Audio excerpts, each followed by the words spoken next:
पिता पुत्र पवित्रात्मा नाम रे आमेन। आपण समस्त को जय जेसु आमे प्रार्थना करिबा। नमस्ते मरिया अनुग्रह पूर्ण प्रभु तुमरी संगे नारीगण गोत्रे तुम्हें धन्य एवं धन्य तुमर गर्भफल जेसु। ओई परमेश्वर माता अपनी मरिया अमे माने पापी अम्बान का निमंते वर्तमान अम्बान मरण समय रे निमंत्रणा कर। कृष्णगढ़ मोर स्नेहर भाई भाई मैंने मुझे समस्त को यही दैनिक आहार प्रोग्राम को मु स्वागत जनावि। आज हूँ मार्च मास 2 तारिख सोमवार दिन।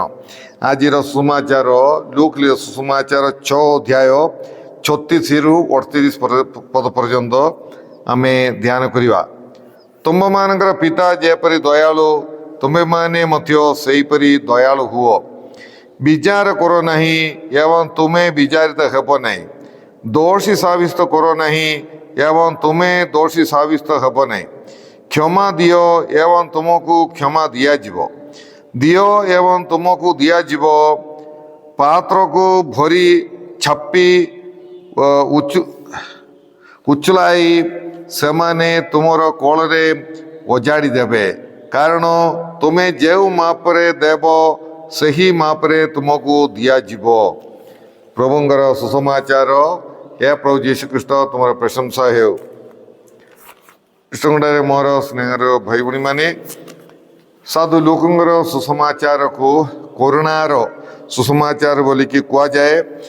कारण साधु लोक बहु बार परमेश्वरंकर दया बा कोरोना विषय रे से बारंबार आंभ मान को कहती वर्णना करती लेखती।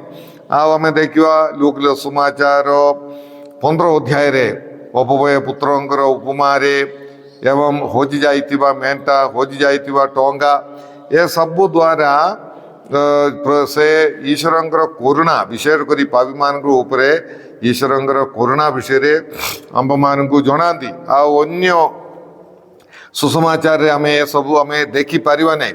आज से कहते जे ईश्वरंकर करुणा विषय रे जे स्वर्गीय पिता जो बड़े दयालु तुम्हें सेहीपरि दयालु हुओ बोलिकी ईश्वरंकर करुणा विषय रे आंभ मान को कहते।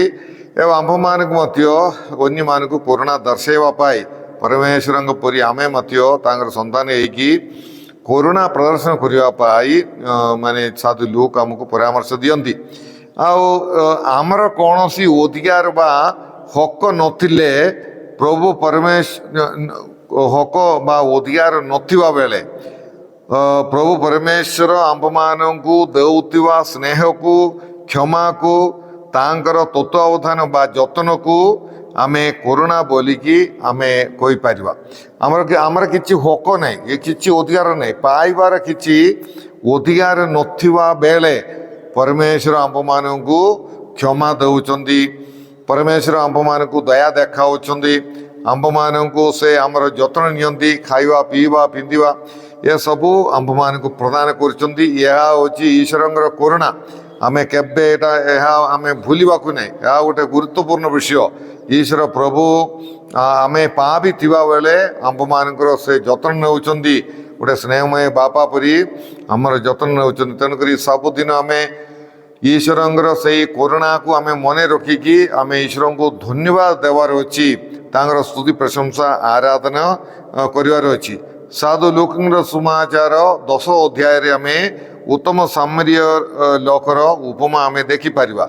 से उपमा माध्यम रे प्रभु जीशु कोरोना विषय रे आंभ मान को से शिक्षा दौरान आमे माने मोर प्रतिवासी किए बोलिकी जनकर प्रश्नर उत्तर हिसाब रे से उपमा उत्तम सामरीय उपमा आंभ मान को जीशु शुणाइले।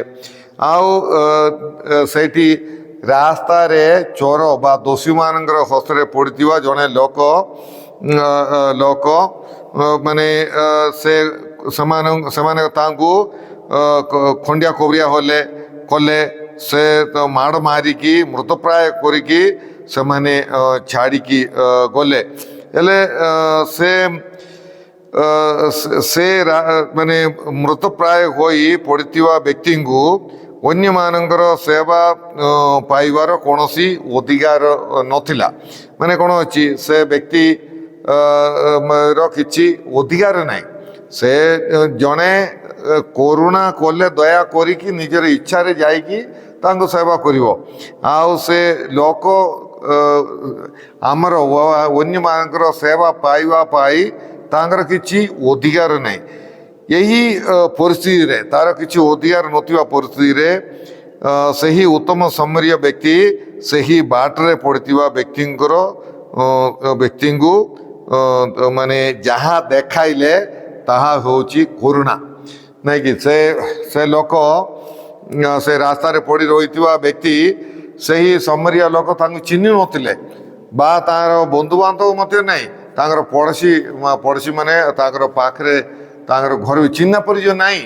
ହେଲେ ଏଇ ଅବସ୍ଥାରେ ସେ ବ୍ୟକ୍ତିର ସେ ଖଣ୍ଡିଆ କବରିଆ ହୋଇଥିବା ବ୍ୟକ୍ତିର ସେବା କଲେ। ଏଟା ହେଉଛି କରୁଣା ବୋଲିକି ପ୍ରଭୁ ଯୀଶୁଖ୍ରୀଷ୍ଟ କହନ୍ତି। ତେଣୁକରି ଆମେ ମଧ୍ୟ ଅଚିହ୍ନା ଲୋକକୁ ବା ଆମର ବନ୍ଧୁବାନ୍ଧବ ନଥିବ ଆଉ ଗୋଟିଏ ମାନେ ବିପଦରେ ପଡ଼ିଥିବା ଲୋକ ନହେଲେ ଯାହାକୁ ଆମର ସାହାଯ୍ୟ ଦରକାର ଅଛି ସେଇ ପ୍ରକାର ବ୍ୟକ୍ତିମାନଙ୍କୁ ଆମେ ଏଇ ପ୍ରକାର କରୁଣା ଦର୍ଶାଇବା ପାଇଁ, ଅନୁକମ୍ପା ଦୟା ଦର୍ଶାଇବା ପାଇଁ, ସେବା କରିବା ପାଇଁ ପ୍ରଭୁ ଆମ୍ଭମାନଙ୍କୁ କହୁଛନ୍ତି। ହେଲେ ତେଣୁକରି ଏଇପରି ଦୟାଳୁ ହୁଅ ବୋଲିକି ପ୍ରଭୁ ଆମକୁ କହୁଛନ୍ତି। ଆଉ ସେହିପରି ପିତା ପରମେଶ୍ୱରଙ୍କର ମଧ୍ୟ ଆମ୍ଭମାନଙ୍କ ଉପରେ କରୁଣା, ମାନେ ପରମେଶ୍ୱର ଆମ୍ଭମାନଙ୍କୁ କରୁଣା ସେହିପରି ଆମ୍ଭମାନଙ୍କୁ ଦେଖେଇଲେ। ସେ କ'ଣ କଲେ? ସେ ଆମ୍ଭମାନଙ୍କ ପାଇଁ ନିଜର ପୁତ୍ରଙ୍କୁ ଦେଲେ। ଆମେ ପାପୀ, ଆମର କୌଣସି ଯୋଗ୍ୟତା ନାହିଁ, କିନ୍ତୁ କେବଳ ପରମେଶ୍ୱରଙ୍କର ଦୟାରୁ ସେ ନିଜର ପୁତ୍ରଙ୍କୁ ଆମକୁ ଦେଲେ ଏବଂ ପୁତ୍ର ଆମମାନଙ୍କର ପାପର ପରିହାର କଲେ। ଏହା ମଧ୍ୟ ଈଶ୍ୱରଙ୍କର ଦୟା କରୁଣା ବୋଲିକି ଆମେ କହିପାରିବା। ତେଣୁ ପ୍ରିୟ ଭାଇ ଭଉଣୀମାନେ, ଈଶ୍ୱର ଯଦି ଆମ୍ଭମାନଙ୍କୁ ଦୟା ଦେଖେଇଛନ୍ତି, ଆମେ ମଧ୍ୟ କରୁଣାମୟ ଲୋକ ଥିବାର ଅଛି, କରୁଣାର ଲୋକ ଥିବାର ଅଛି, ଅନୁକମ୍ପାର ଦୟାର ମଣିଷ ଥିବାର ଅଛି। ଆମେ କରୁଣା ପାଇଅଛୁ, ଅଲରେଡ଼ି ଆମେ ପାଇଅଛୁ। ଆଉ ଆମେ ଈଶ୍ୱରଙ୍କର ଦୟା କରୁଣା ମନେ ରଖିକି ଅନ୍ୟମାନଙ୍କୁ କରୁଣା ଦୟା ଦେଖେଇବା ପାଇଁ ଆମେ ଚେଷ୍ଟା କରିବା। ସେହିପରି ଯଦି ଜଣଙ୍କର କରୁଣା ନାହିଁ, ଦୟା ନାହିଁ, ସ୍ନେହ ନାହିଁ, ତାହେଲେ ସେ ଖ୍ରୀଷ୍ଟିଆନ ନାହିଁ, ସେ ଗୋଟେ ମଣିଷ ନାହିଁ ବୋଲିକି ଆମେ କହିପାରିବା। ମଣିଷର ଗୁଣ ହେଉଛି ଦୟା। ତେଣୁକରି ମନୁଷ୍ୟ ହିସାବରେ ଆମେ ଅନ୍ୟ ଭାଇ ଭଉଣୀମାନଙ୍କୁ ଦୟା କରୁଣା ଦେଖେଇବା ପାଇଁ ଆମେ ଚେଷ୍ଟା କରିବା। ପ୍ରଭୁ ଆଜି ଆମମାନଙ୍କୁ କହୁଛନ୍ତି, ତୁମେ ବିଚାର କର ନାହିଁ, ଅନ୍ୟମାନଙ୍କର ବିଚାର କରିବାକୁ ନାହିଁ ବୋଲିକି କହୁଛନ୍ତି। ତେଣୁକରି ସେମାନଙ୍କୁ ମଧ୍ୟ ଆମର ବିରୁଦ୍ଧାଚରଣ କରୁଥିବା ଲୋକକୁ ଆମେ ବିଚାର କରୁଛୁ, ହେଲେ ସେମାନଙ୍କୁ ଆମେ ଦୟା ଦେଖେଇବା। ଆଉ ପ୍ରଭୁ ଆମ୍ଭମାନଙ୍କୁ ଗୋଟିଏ ବିଷୟ ମନେ ପକାଇ ଦିଅନ୍ତି, ଆମେ ଯେଉଁ ମାପରେ ଅନ୍ୟମାନଙ୍କୁ ମାପି ଦେଉଛୁ ସେ ମାପରେ ଆମକୁ ମଧ୍ୟ ମାପି ଦିଆଯିବ। ଆଉ ଆମମାନଙ୍କୁ ହେଲେ କ'ଣ ଅଛି? ଆମେ ଯଦି ବିଚାର କରିବା ଆମେ ମଧ୍ୟ ବିଚାରିତ ହେବା। ଆମେ ଅନ୍ୟମାନଙ୍କୁ ଦୋଷୀ ସାବ୍ୟସ୍ତ କଲେ ଆମେ ମଧ୍ୟ ଦୋଷୀ ସାବ୍ୟସ୍ତ ହେବ। ଆମେ ଯଦି କ୍ଷମା ଦେବା ତାହେଲେ ଆମେ କ୍ଷମା ପାଇବା। ଆଉ ସେହିପରି ଆମେ ଯଦି ଦାନ ଦେବା ତାହେଲେ ପ୍ରଭୁ ଆମର ପାତ୍ର ଉଚୁଳିଲା ପରି ଆମ୍ଭମାନଙ୍କୁ ସେ ପ୍ରଦାନ କରିବେ। ତେଣୁକରି ମାନେ ଆମେ ବି ଜେନରସ୍, ମାନେ ଉଦାର ମନରେ ଆମେ ଅନ୍ୟମାନଙ୍କୁ ଆମେ ଦାନ ଦେବା ପାଇଁ ଆମେ ଚେଷ୍ଟା କରିବା। ବେଳେବେଳେ ଆମେ ଭାବୁଛୁ ମୁଁ ଦାନ ଦେଲେ ମୋର କମିଯିବ, ଏ ପ୍ରକାର ନାହିଁ। କିନ୍ତୁ ଆମର କିଛି ସାକ୍ରିଫାଇସ୍, କିଛି ତ୍ୟାଗ ସବୁ ସହିକି ଅନ୍ୟମାନଙ୍କୁ ଆମେ ଦେବା ପାଇଁ ଆମେ ଚେଷ୍ଟା କରିବା। ଈଶ୍ୱର ସେହିପରି ଆମ୍ଭମାନଙ୍କୁ ମାନେ ଗୋଟିଏ ଉତ୍ତମ ନମୁନା ଆମକୁ ଦେଇଛନ୍ତି। ଆଉ ସେ ତ୍ୟାଗର ଗୋଟିଏ ନମୁନା ଆମ୍ଭମାନଙ୍କୁ ଦେଖେଇଛନ୍ତି। ଏହି ତ୍ୟାଗ ମଧ୍ୟ ଈଶ୍ୱରଙ୍କର କରୁଣାର ଚିହ୍ନ। ଆମେ ସେହି ପ୍ରକାର ଗୋଟିଏ ତ୍ୟାଗର, କରୁଣାର, ଦୟାର ମନୁଷ୍ୟ ହେବା ପାଇଁ ଆମେ ଚେଷ୍ଟା କରିବା। ମୁଁ ଜଣେ କରୁଣାର ଦୟାର ମନୁଷ୍ୟ କି ନା ମୁଁ ଜଣେ କଠୋର ବ୍ୟକ୍ତି, କାହାକୁ କ୍ଷମା ଦେଉନାହିଁ, ଦୋଷାରୋପ କରି ଏ ପ୍ରକାର ଗୋଟିଏ ଅନ୍ୟକୁ ବିଚାର କରିବା, ଏସବୁ କି ମୋର ପ୍ରକୃତି।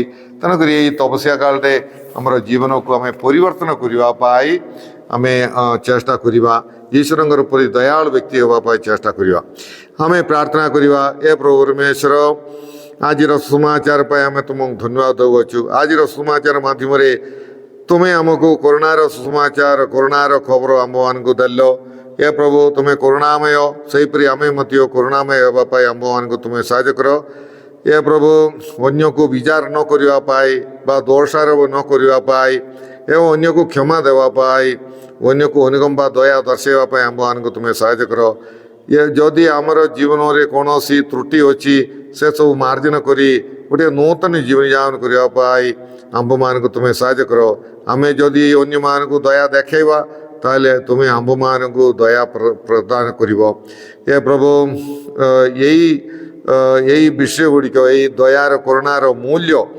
बुझिकी से दयार करुणार मनुष्य होगा आंब मान को साहाय्य कर ए प्रभु यही प्रोग्राम देखुवा समस्त तुम प्रचुर भाव में आशीर्वाद प्रदान कर सेमानकर उत्तम मनस्कामना पूर्ण कर यही तपस्या काल आम समस्त गोटे मन परिवर्तन समय हो यह सब प्रार्थना आम करुच तुम प्रिय उत्तर यीशु कृष्ण मध्यस्थान आमे सर्वशक्तान परमेश्वर पिता और पुत्र एवं पवित्रात्मा आपण समस्त आशीर्वाद प्रदान करंतु आमे आपण समस्त जय यीशु।